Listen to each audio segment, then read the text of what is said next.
Hey everybody, it's Carm Capriotto, Carmcast live. 39 weeks of doing this, the 39th episode of this, and I have a special guest. You know, I'm loving lately to bring on special guests because there's just so much going on and so much to say in our wonderful automotive aftermarket. I'm with Bob Redding, ASA's legislative rep for ASA. Hello, Bob. How are you? It's good to see I'm you. great. I'm great. What's going on, man? Washington's pretty slow right now. These guys go home August 1 and they don't come back till after Labor Day. So it takes it down a notch. So it's called Take a Deep Breath, Yes. prepare, enjoy yourself, calm down a bit. Yeah. And for my world, that means you go from a dark suit to a light suit. So we're having a big time. Good for you. Glad to hear it. Hey, nice sign on the back. Does everyone understand that Bob, taking the hill? Oh, by the way, Bob, I'm going to show you something really cool that I did here for you. Watch this. Right. Watch this. Look at the bottom. All right. Thank you. That's our legislative website. So thanks, Carm. That's great. Yeah. Let me tell you about my sign. I would love to say that we did this for you, but we didn't. Our president, Ray Fisher, goes in more automotive repair shops in the country than anybody I know. He's all the time going in. He loves to drive around with trade press reporters. And he says one of the first questions he always gets is, how does a consumer tell at the shop is where they need to take their vehicle? Well, he walks in just like Jeff Foxworthy, the comedian, and Ray says when he enters a member's shop, here's your sign. So we got a sign, and hopefully Ray will be pleased the next time he visits. Here's your sign. I love it. Well, look you've been with me before. We've done podcasts together. We go back as far as October 2015 when we did our first podcast. Then we talked about data privacy just recently in our episode 446. We also did one for ASA, and we also we got together and did periodic motor vehicle inspections, which is a big deal. And you keep your ear to the ground on that for us. So let's. And by the way, you've been doing this for ASA for 26 years. High fives, kudos to you. And there's so many people out there that want to say, why do I care? Why do I need to know this? And let me set up the reason that you need to listen to this very short episode, Carmcast here, is because the government is your partner, everyone. Understand that some of the things that they do there affect everything you do, if not today, someday down the road. Right, Rob? Yeah, absolutely. One of the things that's very noticeable in meetings, when you get down with the cybersecurity protections, data access, whatever the issue, both parties and at very high levels, committee staff that are professionals, and they don't come and go, they stay for a long time, make most of their career there in many cases. With regard to auto repairers, they're very clear. We want to keep you in business. We don't want to hurt you. We want to protect you. So I think if we start with that, a lot of this is on us as far as education and telling them what works for us on, let's say, data access or other issues. So that's important. Okay. So Bob's going to give us some updates, and don't think of this as boring. Think of this as really good information for the next party you go to, and you can talk about it. So let's start. Yes.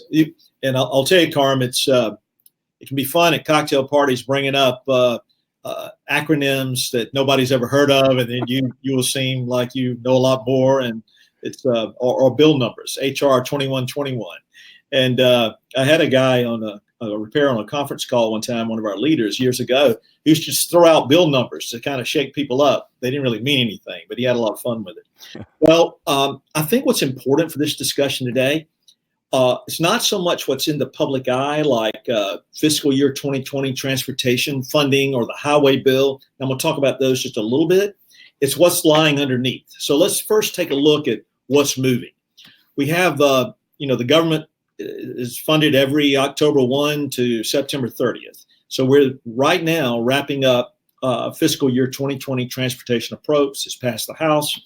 There are a couple of items in that bill that are important to us. First, they put in established what they call a highly automated systems safety center. That's across the board, all segments of transportation, including AVs, autonomous vehicles. So I think what's important from our perspective is that continued policymaker interest in new technologies. Secondly, they put about $20 million in there for the National Highway Traffic Safety Administration to get more engaged on autonomous vehicle technology. Get more engaged. There's a clear message there. We've not seen a really regulatory structure proposed by the federal government since we've been in these new technologies. We've seen 3 proposals, one from the Obama administration, 2 from the Trump administration, all on guidelines. This is what you should do. This is what states should do. This is what the federal government should do. These are the areas that we should play as far as regulation. So what we keep hearing from Congress in their hearings, their markups, et cetera, to date, get more involved in the regulation of these new technologies. Finally, in this same piece of legislation that funds the government, now being considered in the Senate, is a push for manufacturers to be more engaged with the plastics, with lightweight products to enhance safety, address more of the fuel economies, these kind of things. So that's an area that we think we should take a look at as we move forward.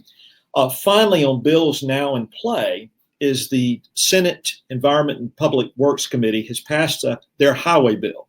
It's probably one of the largest spending bills in history for highways and train stations and airports, et cetera. But for our purposes, what's important in that bill is the emphasis on hybrid electric and electric vehicles. Lots of funding, grants, authorization for promoting new technologies, but also for charging stations, et cetera. Building infrastructure. Absolutely, more consumer friendly.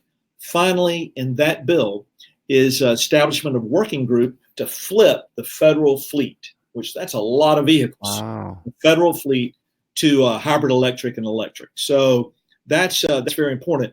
And critical for us to note is the lack of biofuel emphasis. It's a real missing piece, noted by many Midwestern rural ag states, corn states. A lot of discussion about the lack of biofuel interest. So those are some of the bills that are in play now.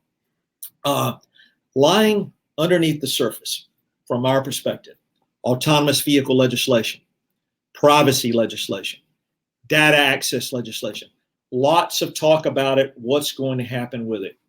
When we look at AV legislation, what a disappointment last year for the Senate not to move forward on their bill after the House just slammed it. The AV legislation still tied up over state preemption. What should states and cities be able to regulate? What's their role? The federal government should do it. States and cities should have this piece. So that's still hanging out there. A lot of differences between the House and Senate. For repairs, there's still a reluctance for a substantive addressing of the data access issue from our perspective. We tried last time to get a stakeholder provision. NHTSA and Federal Trade Commission, you need to form a stakeholder group of the aftermarket and others to work together on what are the rules relative to accessing data to repair a car. It didn't go all the way, passed in committee and died on the Senate floor. That never got to the Senate floor. So I think that will be a concern this time. A stakeholder group is not enough. We missed that opportunity. Congress missed that opportunity. So we will move to a different level of what repairers and the aftermarket and others are interested in any AV legislation. Bob, is it true that some of the states are taking this up on their own? Yes. Massachusetts has a bill, as you know. There'll be a ballot initiative, or is in Massachusetts, which is really a unique process to a few states have this kind of process that they have in Massachusetts. It'll be hotly debated there, maybe in other states too. But you're also going to see some legislative activity on data access at the federal level. Don't be surprised to see that sometime this year, that process begin. Having a 50-state roadmap of regulations relative to data access for vehicle repairs could be tough. So it could be, as you know, all different. We've seen that with how auto insurance is regulated, 50 different rules for repairs and consumers. So I do think the Fed will get engaged on this.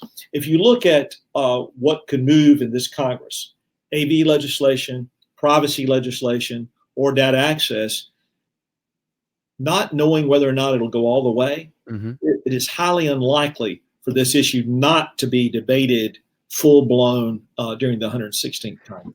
Bob, does it take a few years? I guess, what's the process? You just said, well, it would be highly likely that they debate this. Is debating good, and does it slowly move toward legislation? Yes, but frustrating for us, as you know, a lot of these vehicles, our collision repairs already have them in their shops. Yeah. And the questions arise. We have unique situations where we go to automakers, we go to our third-party information providers, different places to get answers on some on the newer vehicles in some cases. But we're seeing these cars now without having an industry path forward. Without having an industry path forward, you will see legislation on this issue. There are too many businesses involved. There's too much money involved. Too many jobs involved. So this will be debated, of course, in the Massachusetts legislature and amongst the voting public in Massachusetts. Could be in other states, but also at the federal level. So what can we do? Let's sum this up. Tell us what we can do. Can we go visit takingthehill.com and get involved some way? Yes, and stay involved, stay informed. This is your livelihood as a shop owner. It's important. It's your livelihood as a technician. ASA and the Alliance of Automobile Manufacturers for 6 years, we're in year 6, have hosted a technology and telematics forum to focus on new vehicle technologies.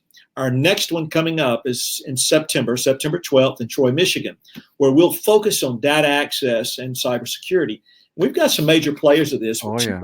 Two I wanted to mention here, if I could. Deborah Bazina, who runs the Center for Connected and Automated Vehicles at the University of Michigan, has been used by NHTSA for several years. She will be a presenter, as well as the vice president over global security at General Motors, Jeff Massimilla. He will also be a presenter and talk a lot about cyber, vehicles, and data.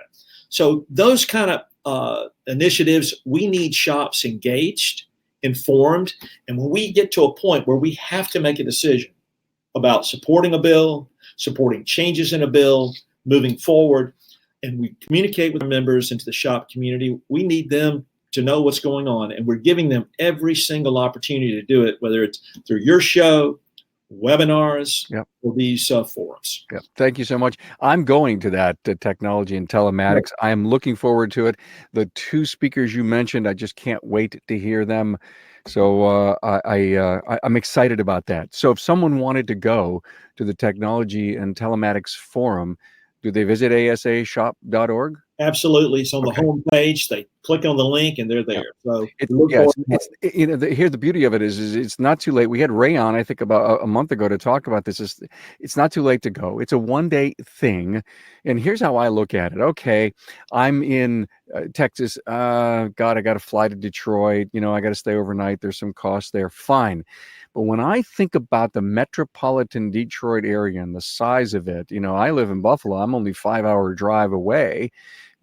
Could I do that in a day? Yeah, maybe not. But the point is, there's so many automotive aftermarket professionals in a geography that's a 2 or 3 hour ride, and they could elevate themselves in where our world is headed with technology. And who knows? The thing I love about information like this and the stuff that you provide, I think it helps us make decisions on our business model going forward.